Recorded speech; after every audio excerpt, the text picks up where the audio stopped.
So why do Kundalini artists, practitioners wear a scarf?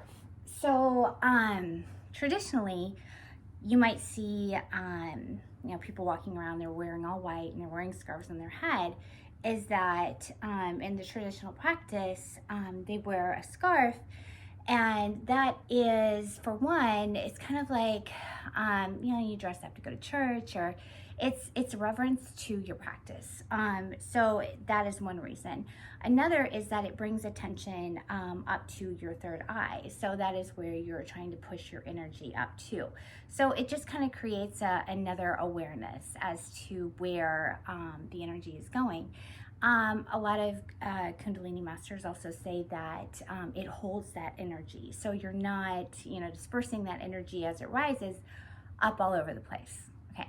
So I choose not to wear a scarf, and that is okay. I will wear one of these sometimes, and it just, to me, it puts that extra pressure up here, and it just reminds me, it's all about inner awareness. So when I feel it up there, I'm more aware that that is where my energy is going to. So, and I just love these anyways. So next, white. Why do a lot of Kundalini practitioners wear white? White is a very high vibrational color. It's clean, it's pure, it's it's spiritual, and it just, as I was saying, it's an awareness. It's just that it's a reverence to the practice. And Kundalini is all about inner awareness and trying to block out everything from the outside, so you can concentrate on being on the inside and moving that energy upwards. So it's just a better way to keep the awareness on moving your energy. Okay. So final question that I got is, we have this event coming up, and it is the embodiment of Kundalini, and I called it Kundalini meditation and yoga plus ecstatic dance. Okay, so I've had a lot of people that are super, super interested, and they want to do the ecstatic dance and they love it, but they're like, I'm just not feeling into doing a whole bunch of yoga. And that was kind of like one of those eureka moments where I'm like, oh my gosh, I didn't know what Kundalini yoga was, or the practice of Kundalini, before I started doing it and practicing it. And I thought, because the West really likes to push the physical practice of yoga. Now, yoga is not necessarily, it is not the physical practice. It is a part of, I would call, the yoga philosophy. So, and it's called asana. Okay, so asana, actually defined, is stillness, but it can also be categorized in the physical, the Western physical definition of yoga. Okay, but yoga is multiple different practices, multiple different styles, but it's the asana. It's a practice to still your mind and to bring yourself inwards. So that, if that clarifies. So what is so spectacular about Kundalini is, it's more what's called kriyas. Okay, so what is a kriya? Kriya is a combination of pranayama, which is breath work, meditation, which is mind, getting out of your mind, and that is called, and then, so pranayama, breath work, meditation, and then there are some mudras and mantras that also, so mudra is you see yogis use different, it's hand to help move energy. So this is a mudra.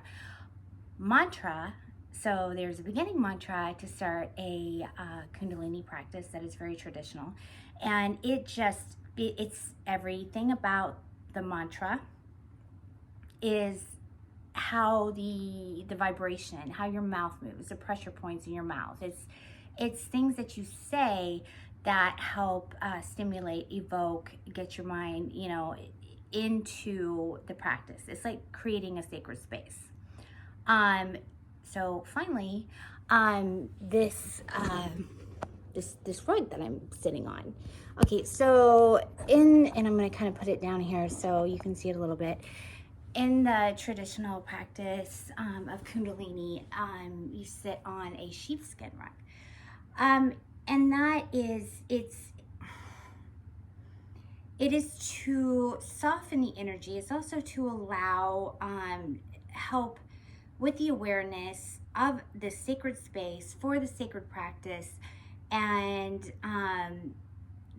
when we're talking about Kundalini, you don't see a yoga mat here. So not going to be doing a whole lot of physical asana. Now, some kriyas will have different physical asanas, so the physical movement of the body.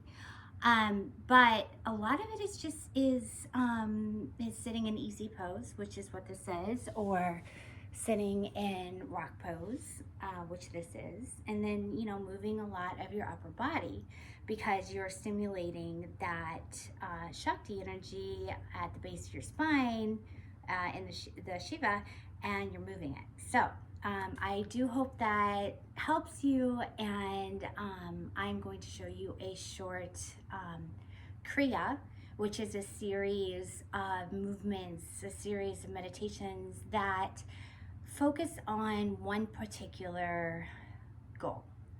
So in our first session at the Dharma House, we are going to work on self-love. So there is a specific series of movements and breathworks and mantras and mudras to do that. But in this next video, I'm going to just show you something that is really more designed just to get the stir up the that latent energy that is in Shiva, and to just move it all the way up. So it's kind of like a general just energizing, chakra clearing, and so you can start to stimulate that movement of energy. And Satnam, thank you so much.